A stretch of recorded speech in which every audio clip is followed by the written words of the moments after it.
libre pa ho siya hanggang January 14.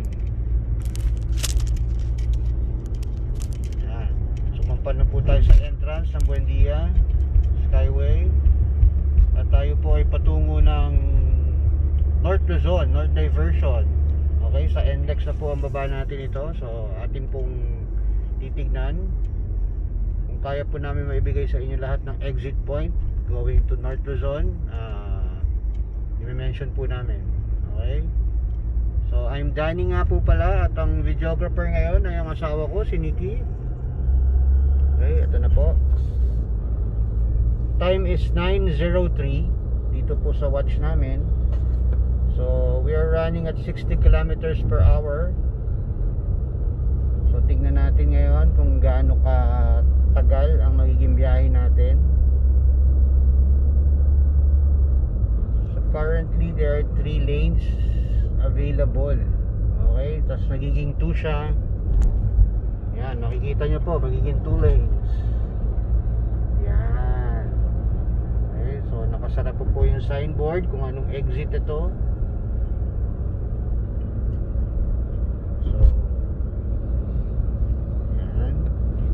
Marami na rin pong dumadaan. Tayo po ay tumatakbo ngayon ng 80 kilometers per hour.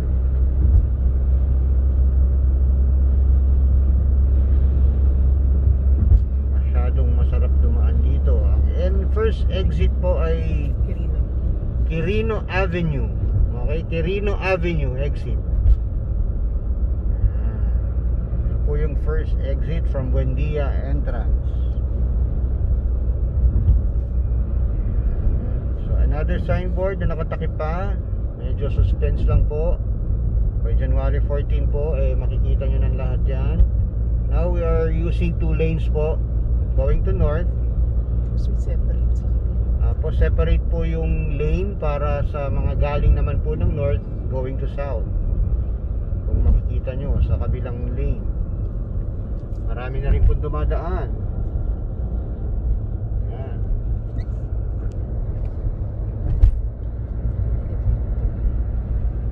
Ano yun, boys? Elevated platform daw. I'm going from north to south. Okay, so parang roller coaster ride pala to, Skyway Phase 3. Ayan. Okay, so 60 kilometers per hour ang takbo natin dahil volume na rin ang sasakyan dito sa Skyway. So yung iba talagang they're using it na, or yung iba nagtatry din lang kasi nga mabilis. Okay, so kami we're going to Bulacan talaga, kaya tinry na namin dumaan dito instead of taking the EDSA. Aray ko. Okay, sorry, excuse me po, nalaglag lang po ang asawa ko. Sorry.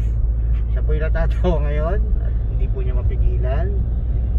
So Quirino Avenue pa rin ang exit na nadaanan natin. Ayan, pinapasyal kayo ng asawa ko sa mga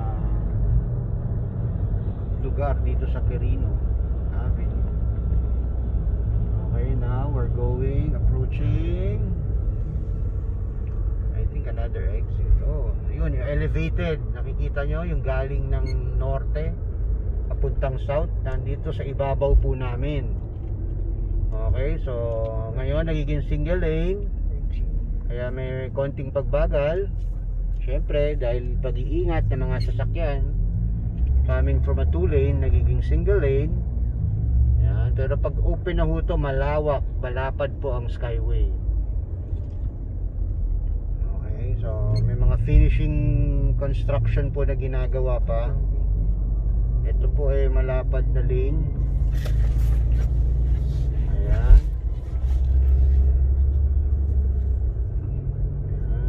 Nakita nyo, so makulimlim po ang panahon kung nakikita nyo. Ayan. So bumibilis na po ang takbo natin, nagiging 60 kilometers. May konting pagbagal ulit dahil po sa curve. Ayan, ang masisipag natin tagapagpantay. 60 kilometers po ang speed limit na nakalagay dito. may tinuturo ulit ang asawa ko. Hindi ko siya maintindihan. Nahihiya ho siya magsalita. Lanes. Ha? Lanes. Lanes. So, additional lanes. Oo, talagang malapad ho ang Skyway. Hindi nga lang pinapagamit pa ho lahat. By January 14 po, ang alam ko, fully open na po ito. May bayad na ho. Anong sabi ulit? Tanggalin ko rin yung mask ko kasi nagsasalita nga ako. Baka hindi nyo naintindihan yung mga unang part na nasabi ko. Okay, ito po, kinakarera po ako ng van. At hindi ko po siya papatulan kasi po 60 kilometers per hour po ang pinatatakbo sa atin. Although wala pa ho siguro mga namamaril dito ng speed. Kaya lang, for safety reasons po, sumunod na lang po muna tayo.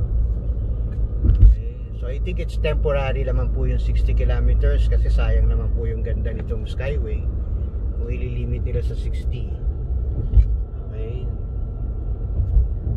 Yan, 60 kilometers per hour. Parang so far wala pa ako nakitang another exit aside from Quirino. So medyo mahaba-haba ang next exit yata. I think pwede natin i-google yan or YouTube kung ano yung mga exit. Ano? Approaching daw tayo ng Mandaluyong. Ayan, Marketplace Shopping Mall. Ayan, kung familiar kayo sa Mandaluyong. Okay, so time check 9:09. Okay, 9:03 tayo nag-umpisa. 7 minutes. According to my cellphone timer, 7 minutes na po ang biyahe natin sa takbong 60 kilometers per hour. Again, we are still using 2 lanes po, 2 lanes, pero ideally 4 lanes to. Sarado pa yung dalawa. Hindi pa po pinapagamit. Ayan, masarap na biyahe. Ayan, medyo maganda-ganda po ang panahon. Okay, turning. So far, marami na ho talagang gumagamit ng Skyway Phase 3. Okay. Especially yung northbound. Ito po yung northbound. Okay, 60 kilometers per hour pa rin ang mga signage. Slowing down because volume, tapos pa curve. Okay, ito yung isang paikot po talaga. Okay, kaya may konting pagbagal. So kasama po natin yung mga galing ng north going south. Okay, so nasa isang bridge po tayo. May tinuturo po ulit ang asawa ko. Ano yun? Hindi yan Ali Mall. Okay, wala po tayo sa Cubao. Yan, napakasarap po dumaan dito. Medyo mabagal lang po itong kotse na nasa lane natin. Santa Mesa na tayo. Tayo daw ay nasa Santa Mesa na. Kung makikita nyo ang SM sa bandang kaliwa ko, nanginginig lang ang asawa ko, pero SM po yung nasa kaliwa. Ayan. Okay, nagiging single lane po, kaya may pagbagal ulit po. Ayan, bigayan lang po. Okay po. Ayan. Okay, so SM Santa Mesa, napakabilis po natin. Tutusin talaga. From Makati. Oops, sorry. Opo. Okay, nagiging 2 lanes again. Okay. Ayan. So, babalik po. Maganda pagkakaspalto nga, sabi nung isang nag-vlog. Tama nga siya. Hopefully, ma-maintain po yung ganitong road. Dahil masarap po talagang magmaneho. So, kasama pa rin po natin yung mga southbound vehicles. Okay, sa isang bridge. Yan. So minsan nahihiwalay yung bridge na ginagamit nila going south. Kaya makikita nyo puro northbound ang mga kasama namin. Time check 10 minutes. Okay, 1 kilometer from here, Quezon Avenue exit po ahead. Okay, so mabilis nga talaga ito.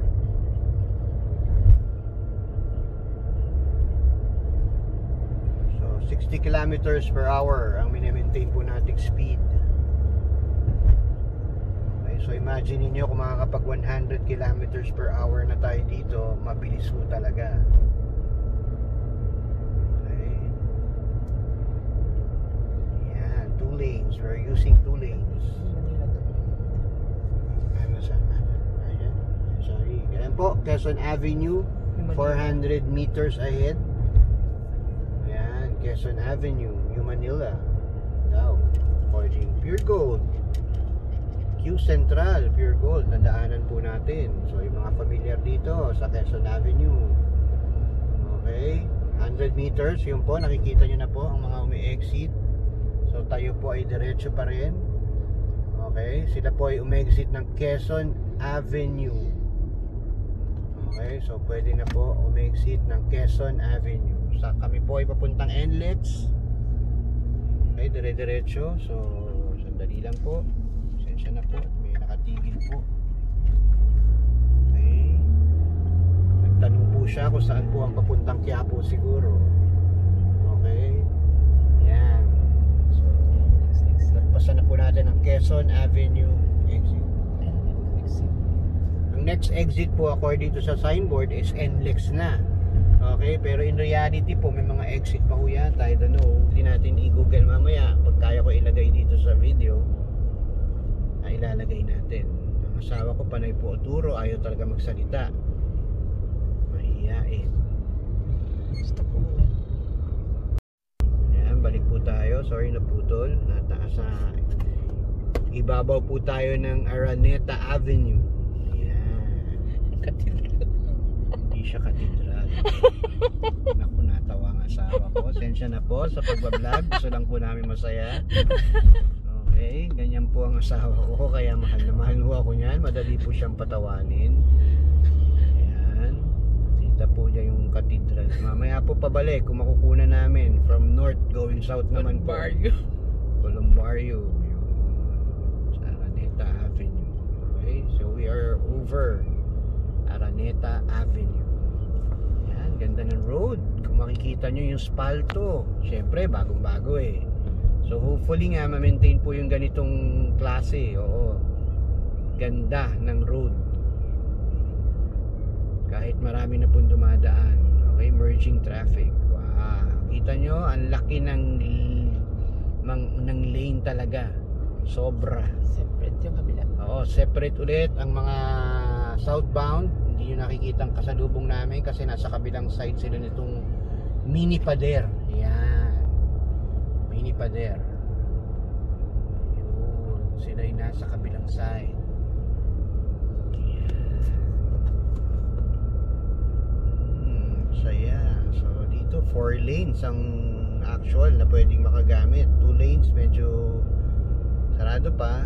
January 14 again, January 14 ang sinabi nilang mag-open to officially. May bayad na yon. Okay, kaya kung gusto nyo mag-try, quick pa siya lang from south to north, gawin nyo na ngayon habang libre pa po.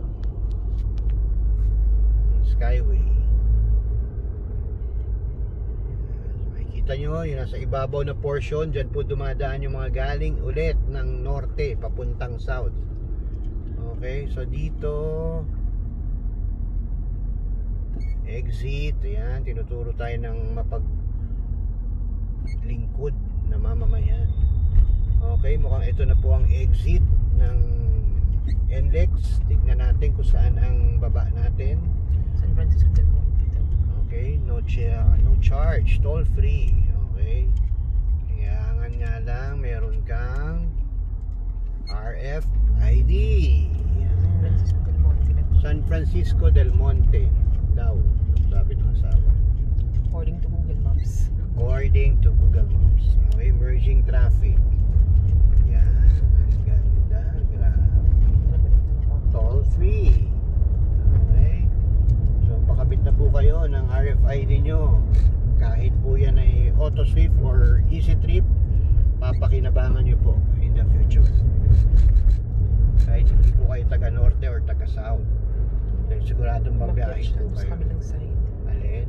Umakyat siya from the other side. Ayan, pa-exit na nga tayo. So hindi kayo maniligaw kasi may mga guide din naman sa taas na kung talagang saan ituturo kayo, kung saan ang way, exit, or diretso pa kayo sa NX. Ayan, hinahanap high top. Ewan ko kung familiar kayo sa high top dito, San Francisco del Monte. San Francisco del Monte. Okay, so mahaba. From the toll gate, medyo mahaba-haba pa rin ang binabiyahe natin. Nasa ibabaw pa rin po tayo ng Skyway. Pero compared to EDSA. Okay? Pero compared to EDSA, mas So, malaki. compared to EDSA naman, tama. Mabilis talaga. Kasi time check, ilang 10, minutes? 14. Ha? 14 14. minutes na kami bumabiyahe, pero nandito na kami sa almost north diversion na. Ayan po, may arco, may bridge na naman na ginagawa. Alamin natin kung ano yung bridge na yan. Okay, 60 kilometers per hour pa rin. Ayan, kasama na naman po natin ang mga southbound vehicles. Ayan. Wow, sarap. Sa susunod po, asawa ko po magdadrive para siya naman po magpa-vlog sa inyo. Pag natanggal na po hiya niya. What? Okay. Sensya na po kayo, straight Tagalog po tayo para po sa ating mamamayan na talagang gustong makita ang ganda ng Phase 3 Skyway, Phase 3. Yan, 60 kilometers rin. Okay, pero sila mukhang tumatakbo sila ng more than 60. O yun nga, wala pang mahuhuli. Okay, so malapit na raw po kami sa Balintawak. Okay, sa takbong 60 kilometers per hour. So kami po, sinusunod namin. Dahil gusto namin manamnam ang ibabaw ng Skyway. Okay, ayan na po. Napapagod na po ang asawa ko. Pasensya na po kayo kung nanginginig ang video.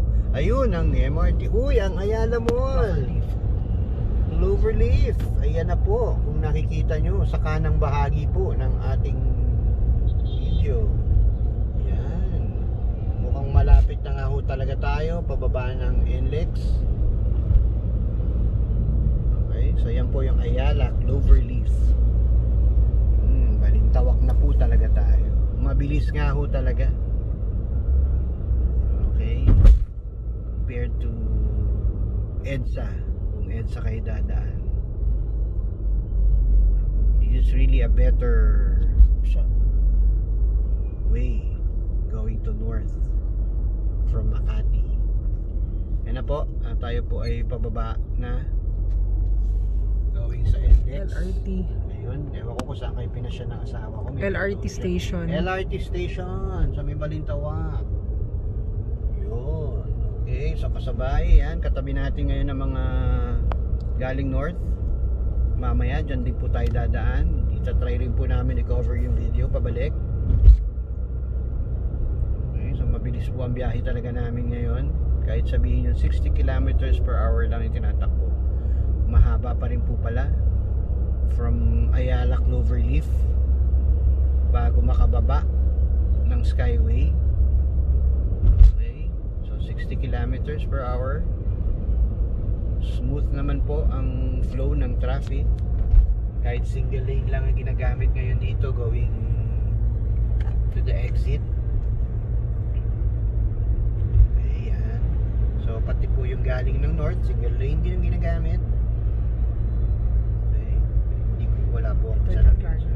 Ha? Malapit na Eternal Gardens. Malapit na Nasa raw sa ilalim. Eternal Gardens. Ano ang bagsak natin, ang baba.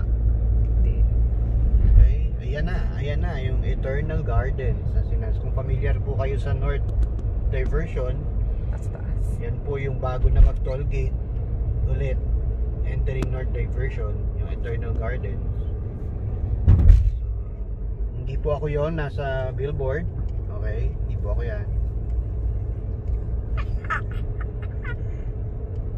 Yan na po. Okay, so again, thank you very very much po sa pagpanood. Paki-like na rin po. Like and Okay, share. like and share, subscribe. Hindi lang po ito ang magiging type ng video ko. Okay, so hopefully nakatulong po kami. So ayun na po. So far away, makikita nyo yung toll gate. So far Okay. away. Yeah, it's so near pala. Okay, so Cash Lane, keep right. So kami po ay naka-RFID. Okay, so maraming salamat po ulit sa pagpanood nyo. Okay, hanggang sa susunod. Until next time. See you. Bye-bye.